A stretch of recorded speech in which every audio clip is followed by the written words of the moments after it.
Hello students, मैं रामचंद्र मौर्य आप सभी प्यारे मित्रों का हार्दिक स्वागत करता हूं श्यामपुर क्लासेस की यूट्यूब चैनल पर।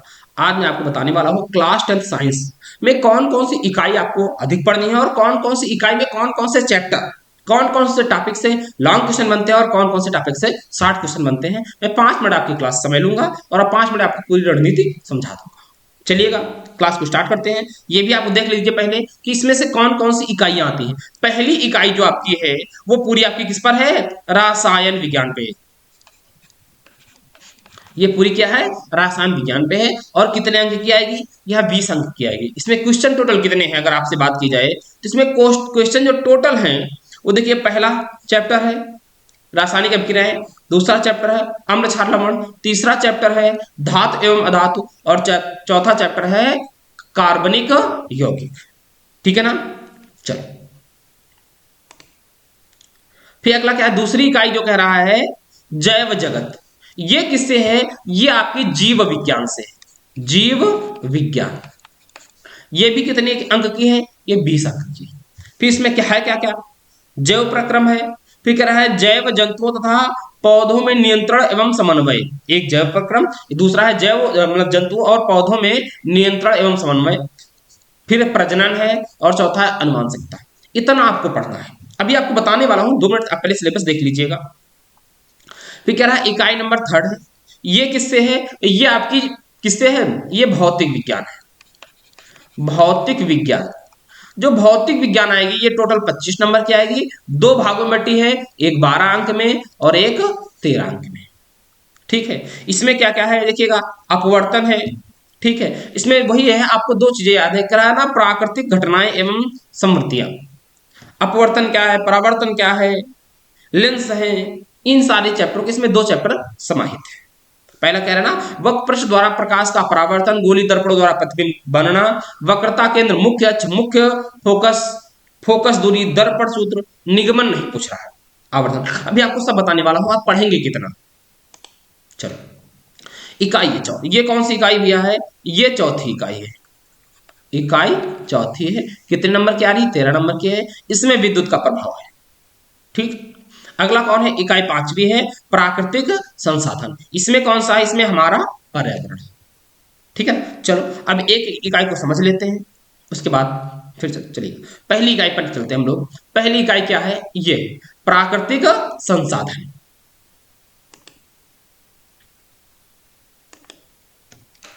अब इसमें देखो, पहला चैप्टर है रासायनिक। देखो, जो एमसीक्यू क्वेश्चन बनेंगे वो आपके चैप्टर 3rd, 4th और 2nd, इनसे जो बहुविकल्पीय प्रश्न है वो बनने के बहुत अधिक चांस रहेंगे। कम से कम इनमें से आपको 7 से 8 अंक के मिलेंगे एमसीक्यू क्वेश्चन। याद रखना, 7-8 अंक के आएंगे कम से कम। ठीक है, मैंने इनको चैप्टर वाइज इनके जितने बहुविकल्पीय प्रश्न है मैं वो करा दे रहा हूं।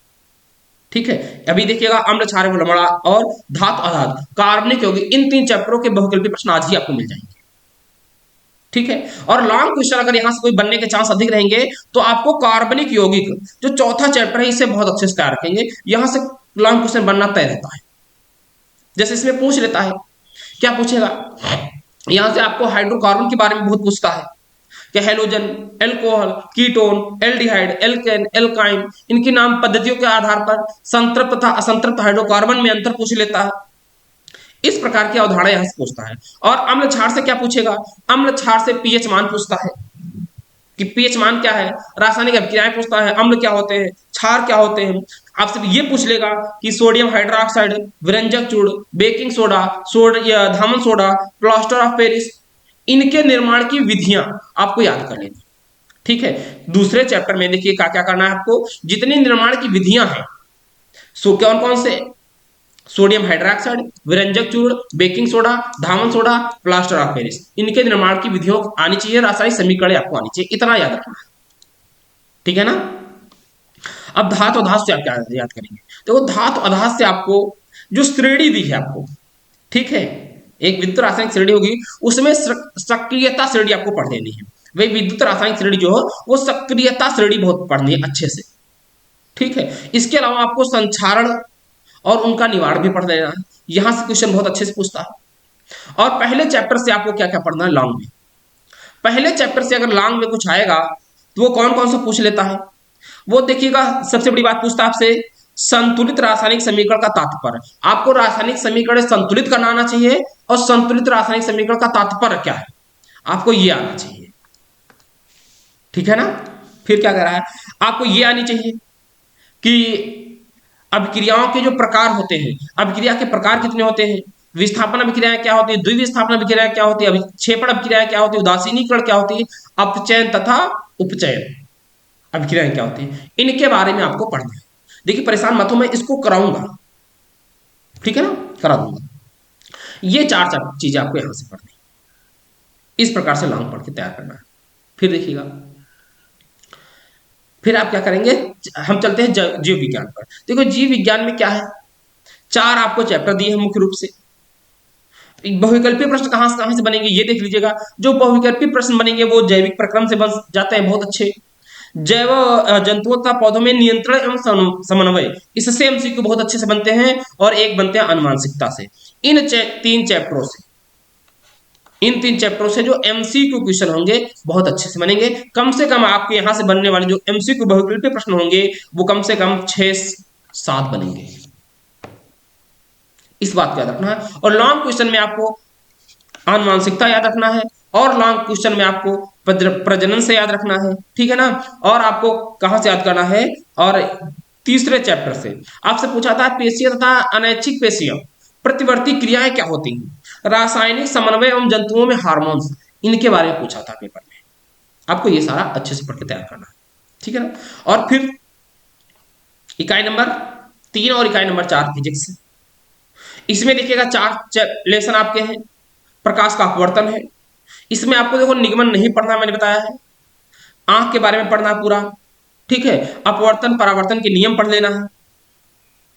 देखिए क्या क्या कहना है, कह रहा है वक्र पृष्ठ द्वारा प्रकाश का परावर्तन पढ़ना है, गोली दर्पण द्वारा प्रतिबिंब बनना पढ़ना है, वक्रता केंद्र, मुख्य अक्ष, मुख्य फोकस, फोकस दूरी, दर्पण का सूत्र, इतना पढ़ना है यहाँ से। अपवर्तन में क्या पढ़ना है, अपवर्तन के नियम पढ़ना है, अपवर्तनांक क्या होता है, गोली लेंसों द्वारा अपवर्तन, गोली लेंसों द्वारा प्रतिबिंब का बनना, लेंसों द्वारा प्रतिबिंब के बनने के नियम, लेंस सूत्र, व्युत्पत्ति आपको नहीं करनी है, आवर्धन, फिर लेंस की क्षमता, इतना पढ़ना है। फिर क्या पढ़ना है, मानव नेत्र में लेंस के कार्य क्या होते हैं, दृष्टि दोष एवं निवारण, गोली दर्पण तथा लेंसों का अनुप्रयोग। फिर क्या पढ़ना है इसमें, प्रिज्म द्वारा प्रकाश का अपवर्तन, प्रकाश का विक्षेपण, प्रकाश का प्रकीर्णन, दैनिक जीवन के अनुप्रयोग। इसमें से लॉन्ग क्वेश्चन बनेगा,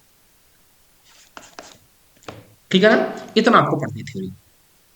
फिर आपको क्या पढ़ना है, इकाई नंबर 4 पे आते हैं।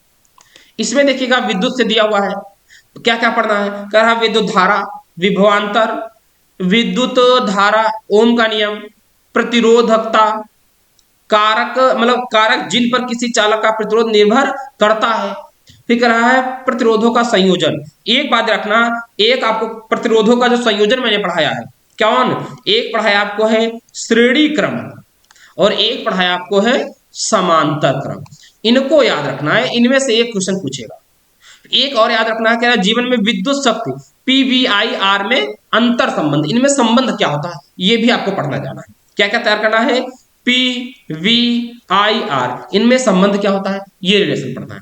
फिर अगला क्या है, विद्युत चुंबकीय, हाँ विद्युत धारा का चुंबकीय प्रभाव, इसमें पढ़ना है चुंबकीय क्षेत्र, क्षेत्र रेखा या वही चुंबकीय बल रेखा कह सकते हो, किसी विद्युत धारावाही चालक के कारण चुंबकीय क्षेत्र, प्रणालिका में प्रवाहित विद्युत धारा के कारण चुंबकीय क्षेत्र। फिर चुंबकीय क्षेत्र में किसी विद्युत धारावाही चालक पर बल, फ्लेमिंग का बाएं हाथ का नियम, ठीक है, घरेलू विद्युत परिपथ, ये आपका 13 अंक में आएगा, 13 नंबर का। फिर प्राकृतिक संसाधन में आपको पढ़ना परितंत्र क्या होता है, जो आप परितंत्र मतलब परि मतलब चारों, तंत्र मतलब आवरण, ठीक है। फिर क्या कर रहा है, पर्यावरणीय समस्याएं, ओजोन परत का अपक्षयन, अपशिष्ट उत्पादन, ठीक है, जैव निम्नीकरण, अजैव निम्नीकरण पदार्थ, इतना आपको पढ़ना है, ये आपका आएगा यहां से, ठीक है ना। यहां तो कोई दिक्कत, इतना आप कंप्लीट कर लीजिएगा। इस आप टॉपिक के माध्यम से तैयार करिएगा कि आप 2 घंटे के लिए एक टॉपिक उठाइएगा और उस टॉपिक को तैयार करना है, इस प्रकार से रणनीति बनाइएगा, ठीक है ना। चलिएगा फिर मिलते हैं अगली क्लास में, तब तक दोस्तों जय हिंद जय भारत।